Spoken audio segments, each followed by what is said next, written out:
আমরা হচ্ছে মাছে ভাতে বাঙালি, মাছ ছাড়া তো আমাদের চলেই না।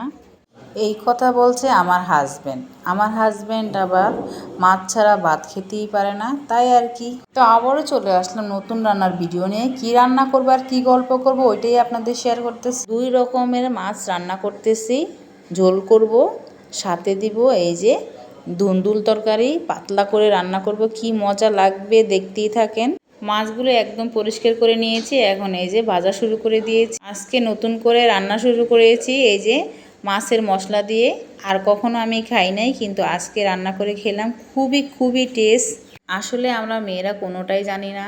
স্বামীর ঘরে আসলাম তাই তো বুঝেছি কতক্ষণ স্বামী জ্ঞান দেয় আর কতক্ষণ স্বামীর বাচ্চারা জ্ঞান দেয়। যতক্ষণ শাশুড়ির সংসারে থাকি তখন আবার শাশুড়ি জ্ঞান দেয়।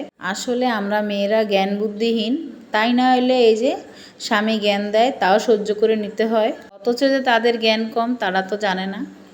আসলে খালি কলসি বাজে কম, শুধুমাত্র আমাদেরকেই জ্ঞান দিতে পারে, মানে ঘর পর্যন্ত, বাইরে তো কিছুই পারে না। তো এই যে গল্প করতে করতে আমার তরকারি একদম প্রায় হয়ে আসছে, একদম কষানো হয়ে গেছে। এখন পানি দিয়ে দিব।